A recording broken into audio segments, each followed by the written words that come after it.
महादेव नीलकंठ कहते हैं कि इस संसार में किसी का कोई अपना नहीं होता। यह दुनिया केवल मोह और माया का जाल है। इंसान का क्या अपना होता है? जन्म तो किसी और की देन है, नाम किसी और ने रखा, शिक्षा किसी और से मिली, नौकरी कोई और देता है, और इज्जत भी किसी और की देन है। पहला और आखिरी स्नान भी कोई और कराएगा। मरने के बाद जो संपत्ति होती है वह भी दूसरों में बंट जाएगी। तो फिर इंसान इतना घमंड किस बात का करता है? महादेव नीलकंठ कहते हैं कि आपको शक्तिशाली बनाया गया है, पर इसका मतलब यह नहीं कि आप किसी को दबाएं, बल्कि यह इसलिए कि कोई आपको दबा न सके। दोस्तों, हमेशा याद रखो कि इस दुनिया में किसी का भी अपना नहीं है। अगर आपको लगता है कि यहां हर कोई आपका अपना है, तो आप पूरी तरह गलत हैं। जब कठिन समय आता है, तब वही लोग आपके साथ खड़े रहते हैं जिन्हें आप अपना मानते हैं। जो आज आपके करीब हैं, जरूरी नहीं कि वे कल भी आपके साथ हों। इस कठोर सत्य को जितना जल्दी आप समझ लेते हैं, उतना ही आपके लिए अच्छा है। बहुत समय पहले की बात है। कालेश्वरपुर नामक एक गांव में एक गरीब और दुखी परिवार रहता था। उस परिवार में 7 भाई और एक बहन गौरी थी। बचपन में ही उनके माता पिता गुजर गए थे। बच्चों ने जल्दी ही अपनी जिम्मेदारियां उठानी शुरू कर दी। शुरुआत में जीवन बहुत कठिन था। रोज की जरूरतें पूरी करना मुश्किल था और संघर्ष हर तरफ था। लेकिन जैसे जैसे समय बीता, उन्होंने धीरे धीरे बिना माँ बाप के जीना सीख लिया। सातों भाई और गौरी एक दूसरे का सहारा बनकर उस गांव में बड़े प्रेम से रहते थे। सूरज की पहली किरण के साथ ही सातों भाई शिकार के लिए जंगल की ओर निकल जाते और गौरी घर में रहकर सभी के लिए भोजन तैयार करती। वह न केवल खाना बनाती बल्कि घर के अन्य कामकाज में भी मदद करती। शाम होते होते जब भाई जंगल से लौटते तो वे अपने साथ तरह तरह के शिकार लेकर आते। कभी बड़ा जानवर, कभी पक्षी, कभी हिरण। भाई जो भी शिकार लाते, गौरी उसे बड़े प्रेम से पकाती और सभी के लिए स्वादिष्ट भोजन परोसती। सभी मिलकर तृप्त होकर खाना खाते और गौरी की पाक कला की खूब तारीफ करते। इस तरह उनके दिन बीतते। एक दिन की बात है, सातों भाई शिकार पर गए थे और गौरी रसोई में सभी के लिए भोजन बना रही थी। वह सब्जी काट रही थी कि अचानक चाकू की तेज धार से उसकी एक उंगली कट गई। खून की धार बहने लगी। गौरी घबरा गई। उसने तुरंत सोचा, अगर मेरे भाई मेरी कट गई उंगली देख लेते हैं तो वे बहुत दुखी होंगे, चिंतित हो जाएंगे। मैं उन्हें दुखी नहीं करना चाहती। इसलिए उसने मन में ठाना कि वह इस बात को अपने भाइयों से छुपाएगी। उसने बहते खून को अपनी ओढ़नी से पोंछा, लेकिन फिर उसे डर हुआ कि अगर ओढ़नी पर खून के दाग दिख गए तो भाई पूछेंगे और उसे सच बताना पड़ेगा। वे परेशान हो जाएंगे। गौरी ने कई जगह सोचा कि शायद वह खून को दीवार पर पोस्ट कर दे ताकि ध्यान न जाए, लेकिन जल्द ही उसे यह विचार आया कि अगर खून के निशान दीवार पर दिख गए तो उसके भाई पूछेंगे और वह सच बताने के लिए मजबूर हो जाएगी।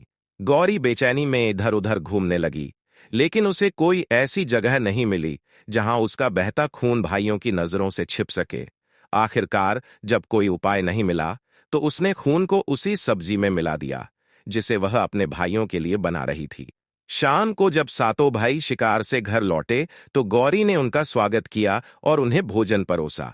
आज का भोजन कुछ अलग ही लग रहा था। सब्जी का स्वाद असाधारण था। सातों भाई अपनी अपनी उंगलियां चाटते हुए कहते रहे, गौरी, आज की सब्जी का स्वाद तो अद्भुत है, कैसे बनाई? इतनी स्वादिष्ट। गौरी की खुशी का ठिकाना नहीं रहा।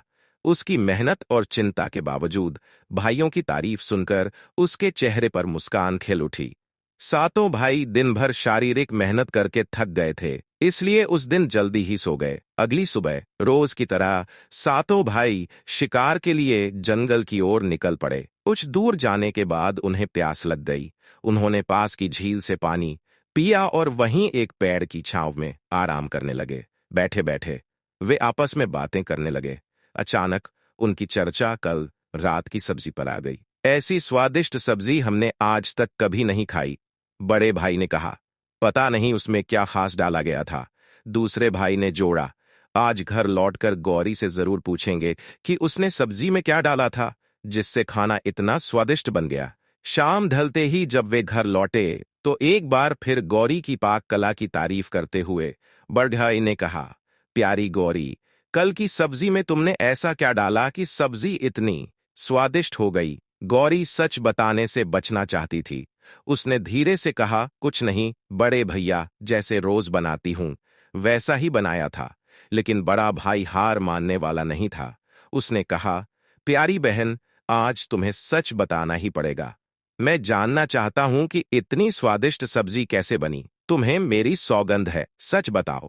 बड़े भाई की गंभीरता और सभी भाइयों के दबाव के आगे गौरी ने धीरे धीरे सच बताना शुरू किया। बड़े भैया, सब्जी बनाते समय मेरी एक उंगली कट गई। बस थोड़ी सी खून की बूंदें सब्जी में गिर गईं। मैंने सोचा कि अगर आप लोगों को पता चला तो आप दुखी हो जाएंगे, इसलिए मैंने खून सब्जी में मिला दिया। गौरी की बात सुनकर सभी भाई पहले तो चुप रहे, लेकिन उनमें से 6 भाइयों के मन में एक विचित्र और भयावह विचार जन्म लेने लगा।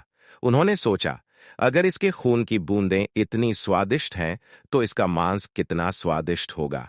रात का भोजन करने के बाद सातों भाई सोने चले गए। सोते समय ही उनके बीच यह भयावह विचार और चर्चा शुरू हो गई।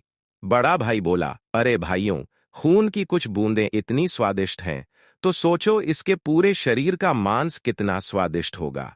बाकी भाइयों ने उसकी बात से सहमति जताई, लेकिन सबसे छोटा भाई चिंतन इस विचार से बेहद असहज था। चिंतन को यह बात बिल्कुल गलत लगी। उसे अपनी बहन के लिए डर लग रहा था, लेकिन बड़े भाई का सम्मान रखते हुए उसने कुछ नहीं कहा।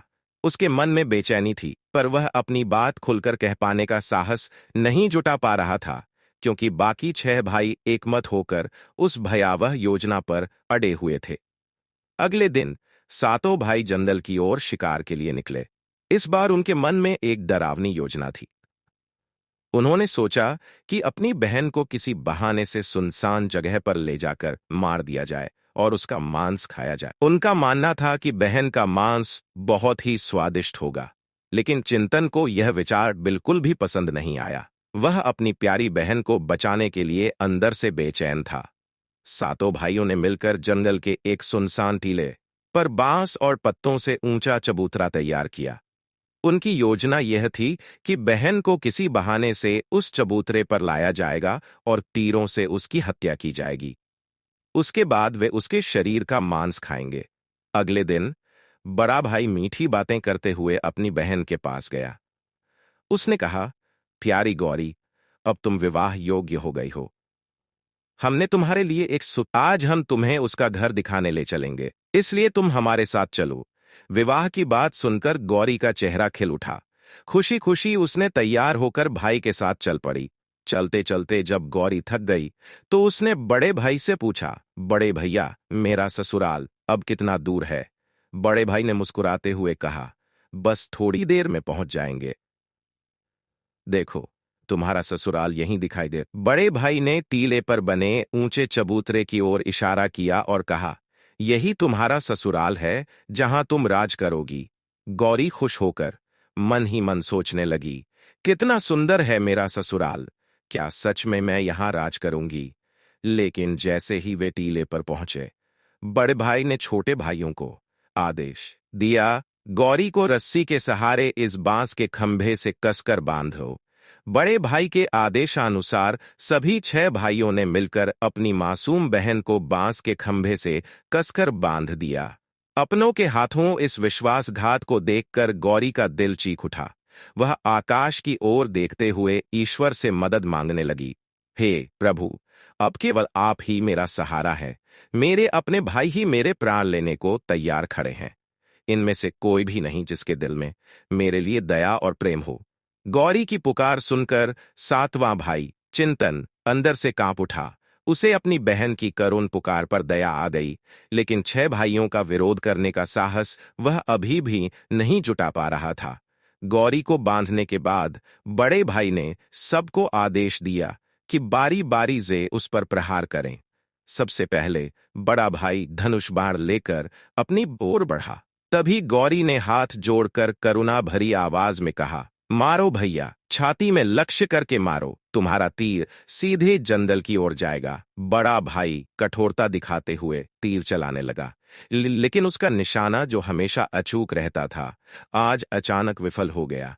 तीर हवा में उड़कर कहीं दूर जा गिरा। इसके बाद दूसरा भाई तीर चलाने के लिए आगे बढ़ा। गौरी ने उसी तरह हाथ जोड़कर करुणा भरी आवाज में कहा, मारो भैया, छाती में लक्ष्य करके मारो, तुम्हारा तीर सीधे जंगल की ओर जाएगा। लेकिन उसका निशाना भी चूक गया। ऐसे ही एक एक करके छहों भाइयों ने बारी बारी से अपनी बहन पर तीर चलाने की कोशिश की, पर हर बार उनका निशाना चूक गया। अब सातवें और सबसे छोटे भाई चिंतन की बारी थी। छहों भाई उस पर दबाव डालने लगे। इस बार पूरी ताकत से तीर चलाना और बहन को एक ही बार में मार देना। अगर निशाना चूक गया तो समझ लेना कि तुम्हारी भी जान नहीं बचेगी, हम तुम्हें मार डालेंगे। छोटे भाई की जान बचाने के लिए गौरी ने अपनी जान न्यौछावर करने का निश्चय किया। वह ईश्वर से मन ही मन प्रार्थना करने लगी, हे प्रभु, मेरे भाई का तीर मेरी छाती भेदने में सफल हो जाए। फिर उसने करुणा भरी आवाज में गीत गाया, मारो भैया, छाती में लक्ष्य करके मारो, तेरा तीर मेरी छाती को भेजा जाए। छोटे भाई ने तीर चलाया। तीर सीधे गौरी की छाती में लगा। गौरी दर्द से तड़प उठी। कुछ देर पीड़ा सहने के बाद उसने अपने प्राण त्याग दिए। सातों भाइयों ने मिलकर अपनी बहन के मृत शरीर को नीचे उतारा। इसके बाद छह भाइयों ने मिलकर गौरी के शरीर के छोटे छोटे टुकड़े कर डाले। फिर बड़ा भाई छोटे भाई चिंतन को जंगल से लकड़ी और पानी लाने का आदेश दिया। छोटा भाई चुपचाप जंगल चला गया। वह लकड़ियों और पानी के साथ कुछ मछलियां और केकड़े भी ले आया। उसके भीतर से दर्द और टूटन थी, क्योंकि उसके भाई अपनी बहन का मांस बड़े शौक से पका रहे थे, परंतु वह कुछ बोलने या विरोध करने की हिम्मत नहीं जुटा पा रहा था।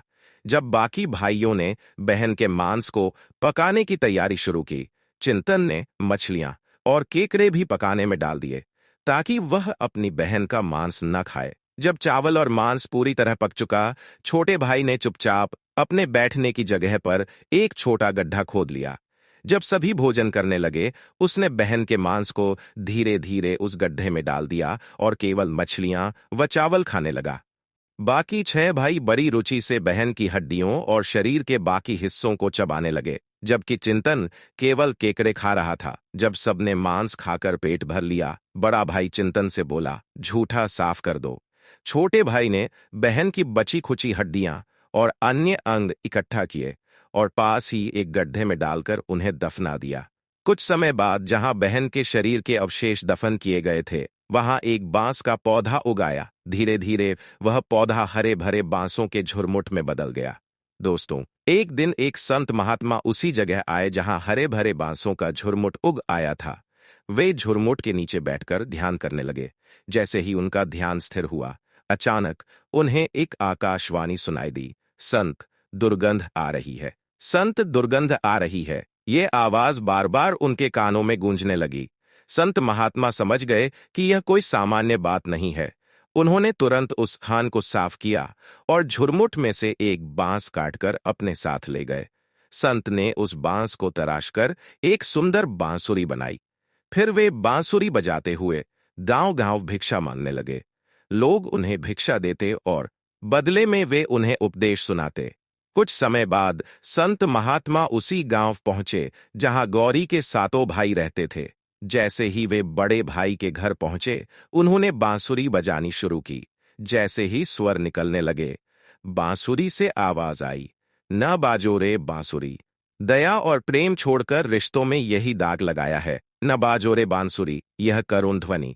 बांसुरी की यह आवाज सुनकर बड़े भाई का चेहरा पीला पड़ गया। पसीने छूटने लगे और वह कांपते स्वर में अपनी पत्नी से बोला, इस योगी को जल्दी से भिक्षा देकर विदा करो और इस बांसुरी की आवाज बंद करवा दो। पत्नी ने तुरंत ऐसा ही किया। संत महात्मा को भिक्षा देकर विदा कर दिया गया। इसी तरह संत महात्मा एक एक करके बाकी छह भाइयों के घर भी पहुंचे। जैसे ही वे हर घर में पहुंचे, बांसुरी से वही करुण गीत बजने लगा। पांच भाइयों ने अपनी पत्नियों से कहा, जल्दी से भिक्षा देकर विदा करो। उनका मन डर और चिंता से भर गया। उन्हें लग रहा था कि अगर यह संत ज्यादा देर रुक गए तो उनकी बहन की हत्या का सच सामने आ जाएगा और उनका पाप सबके सामने उजागर हो जाएगा। अंत में संत महात्मा सातवें और सबसे छोटे भाई चिंतन के द्वार पर पहुंचे। चिंतन अब तक अविवाहित और अकेला रहता था। जैसे ही संत महात्मा उसके घर आए, बांसुरी बोल उठी, भजोरे बांसुरी, मेरे सबसे छोटे भाई के घर। मेरे छोटे भाई ने मन की बात में छुपा कर रखी है। यही है मेरे प्यारे छोटे भाई का कारण। संत की बांसुरी से यह प्यारा और दिलचस्प गीत सुनकर चिंतन बहुत प्रभावित हुआ। उसने संत महात्मा को सम्मानपूर्वक घर में बैठाया, जलपान कराया और उनके चरणों में बैठ गया। फिर उसने बांसुरी के बारे में बातचीत की। संत महात्मा ने उसे बताया कि कैसे उन्होंने बांस को काटकर बांसुरी बनाई और कैसे आकाशवाणी हुई थी। इसके बाद चिंतन ने विनम्रता से संत से बांसुरी मांगने की प्रार्थना की। संत ने उसे बांसुरी दे दी। संत महात्मा के जाने के बाद चिंतन ने बांसुरी को अपने बिस्तर के पास साफ सुथरे स्थान पर रखकर आदरपूर्वक सम्मान दिया।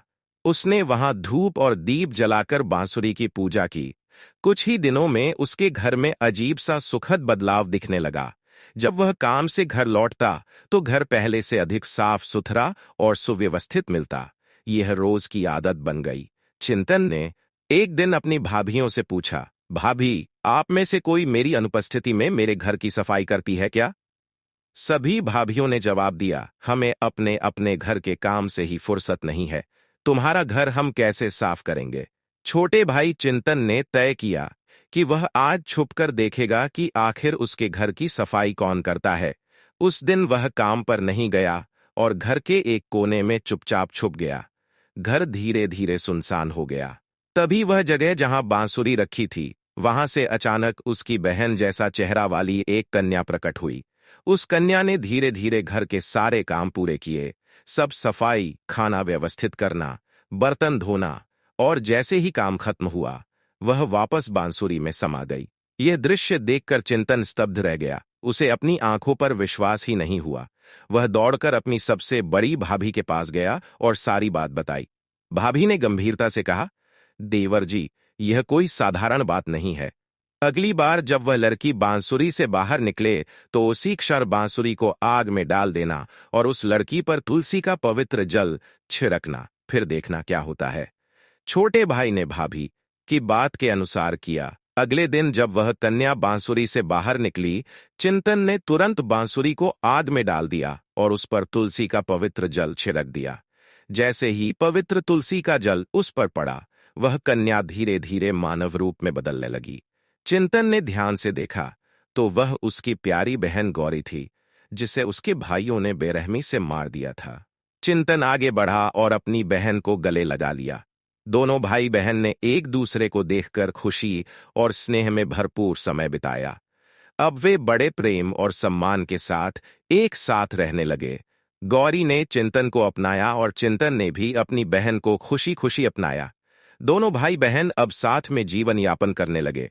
दोस्तों, यह कहानी हमें एक कड़वा सच बताती है कि इस दुनिया में कोई भी पूरी तरह किसी का अपना नहीं होता। अधिकांश रिश्ते स्वार्थ और लाभ पर आधारित होते हैं। जब सब ठीक चलता है, लोग आपके साथ रहते हैं, लेकिन कठिन समय आने पर बहुत से लोग अकेला छोड़ जाते हैं। जब हम मुश्किलों का सामना करते हैं, तब ही हमें पता चलता है कि वास्तव में कौन हमारे साथ है। बाहरी दुनिया में अक्सर सब कुछ दिखावटी होता है। लोग केवल अपने फायदे के लिए रिश्ते बनाते हैं। इसलिए यह समझना बेहद जरूरी है कि सच्चा अपनापन वही है जहां स्वार्थ की कोई जगह नहीं होती। वह व्यक्ति ही आपका अपना होता है जो बिना किसी स्वार्थ के आपके दुख और आंसुओं में भी आपके साथ खड़ा होता है। जब हम यह सच्चाई जान लेते हैं, तभी हम सच्चे रिश्तों की कदर करना सीखते हैं। इसलिए हमें अपने रिश्तों में सतर्क रहना चाहिए और पहचान करनी चाहिए कि कौन हमारे साथ सच्चे दिल से खड़ा है। इस सच्चाई को अपनाना हमें बेहतर इंसान बनने में मदद करता है। तो दोस्तों, इस कहानी से आपने क्या सीखा, हमें कमेंट बॉक्स में जरूर बताइए। यदि आपको यह वीडियो अच्छी लगी हो तो लाइक करें और अपने दोस्तों और परिवार के साथ शेयर करें। और हाँ, यदि आप ऐसी ही ज्ञानवर्धक वीडियोस देखना चाहते हैं तो हमारे चैनल को अभी सब्सक्राइब करें।